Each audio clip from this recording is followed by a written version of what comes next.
안녕하세요. 한국의 고양이와 강아지 보호자 여러분. 저는 닥터 콜라입니다. 미국 동물병원 협회에서는 반려동물의 영양평가를 크게 선별평가와 확장평가로 나누고 있어요. 특히 선별평가는 동물병원을 방문할 때마다 반드시 이루어져야 한다고 권장하고 있죠. 여기에는 BCS, 체형점수, BFI, 체지방지수, MCS, 근육상태점수, 체중 측정, 그리고 사지 둘레 검사가 포함됩니다. 하지만 실제로 병원을 방문해보면 수의사나 동물보건사가 이런 평가를 꼼꼼하게 진행하지 않는 경우를 종종 보셨을 겁니다. 왜 이런 일이 벌어질까요? 오늘은 이에 대한 답을 드리고 병원 방문 시 어떻게 요청하면 좋을지 알려드리려 합니다. 지식이 있으면 상대방의 기분을 상하게 하지 않으면서도 원하는 바를 요점만 전달할 수 있기 때문에 이런 부분을 알아두시면 큰 도움이 될 거예요. 우선 관련된 연구 하나를 소개해 드릴게요. 2018년 캐나다에서 177명의 수의사와 수의 테크니션, 그리고 수의 조무사를 대상으로 체성분 평가의 빈도, 영양평가 가이드라인에 대한 지식, 그리고 체성분 평가 방법에 대한 설문조사를 진행한 적이 있습니다. 비록 7년이 지난 연구지만 제가 느끼기에는 오늘날에도 큰 변화는 없는 듯하여 여전히 유의미한 자료로 평가할 수 있습니다. 주요 결과는 다음과 같았습니다. 응답자 중 80%가 미국 동물병원 협회 및 세계 소동물 수의사 협회의 영양평가 가이드라인에 대해 들어본 적이 있다고 답했습니다. 하지만 실제로 이 가이드라인을 진료에 적용하고 있다고 답한 응답자는 25%에 불과했어요. 가이드라인을 실행한 응답자의 절반 미만 44%는 세 가지 방법, BCS, MCS, 체중을 모두 사용하여 신체 상태를 평가한다고 답했습니다. 응답자 177명 중 66%만이 항상 체성분을 평가한다고 답했으며 나머지는 자주 24%, 가끔 8%, 거의 0.6% 또는 전혀 0.6% 평가하지 않는다고 답했습니다.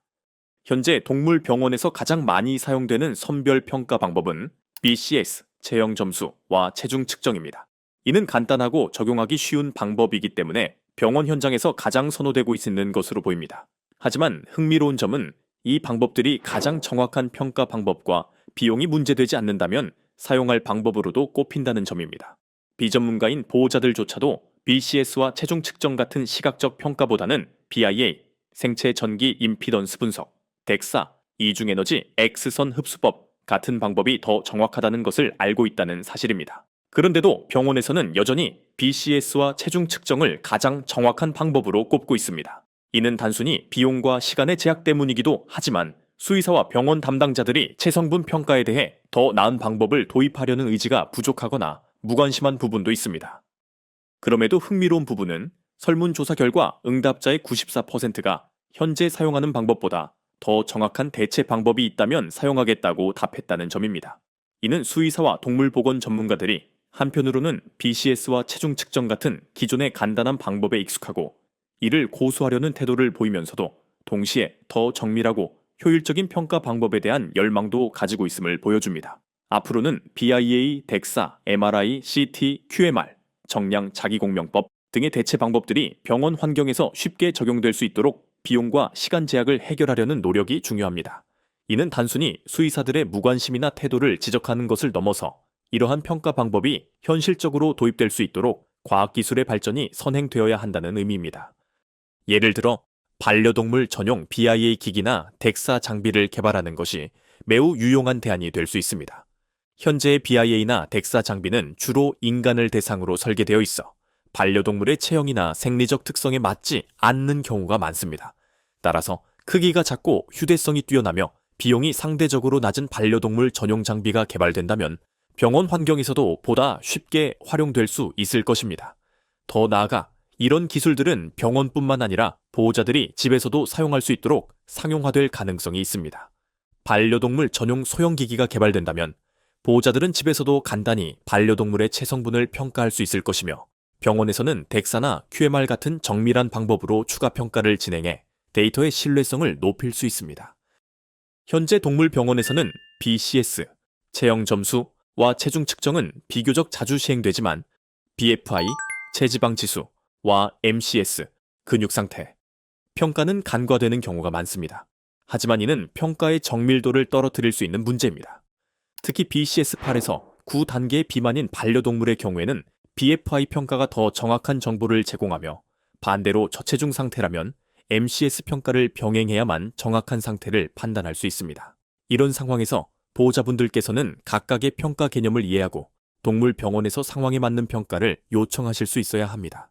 모든 평가를 종합하면 가장 정확한 체성분 분석이 가능하므로 병원에서 각각의 요소를 평가하고 있는지 확인하셔야 합니다. 병원에서 줄자를 들고 측정한다면 이는 방정식 추론과 BFI를 평가하고 있다는 뜻입니다. 수의사가 반려동물의 배와 갈비뼈를 손으로 만지며 상태를 확인하고 있다면 이는 BCS를 평가하고 있다는 신호입니다. 근육의 상태를 직접 손으로 만져보며 평가하고 있다면 이는 근육 상태를 확인하는 과정입니다. 마지막으로 체중 측정은 모든 평가의 기본이 됩니다. 만약 병원에서 4가지 측정을 모두 할 수 없는 상황이라면 반려동물 상태에 맞는 평가를 요청하는 것이 중요합니다. 비만인 반려동물이라면 우리 아이의 BFI도 함께 확인해 주세요.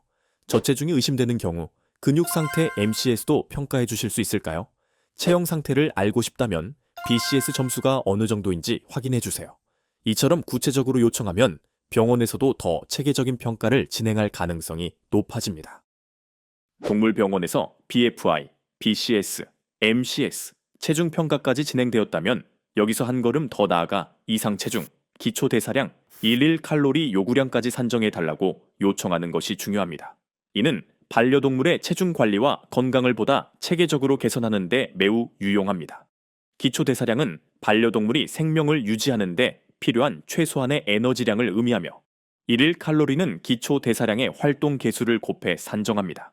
활동 개수는 반려동물의 운동량, 생활 방식 등에 따라 다르게 설정되는데 보호자와 수의사 사이에서 이 값을 다르게 선택할 가능성이 높습니다. 활동 개수를 잘못 설정하면 반려동물이 정상 체중에 도달하는 속도가 느려질 수 있습니다.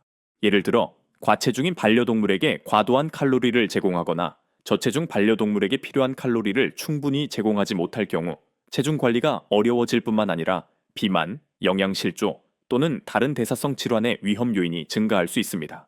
그러므로 보호자분들께서는 3편에서 알려드렸던 공식을 활용해 기초 대사량과 일일 칼로리 요구량을 직접 계산해 보시길 권장드립니다.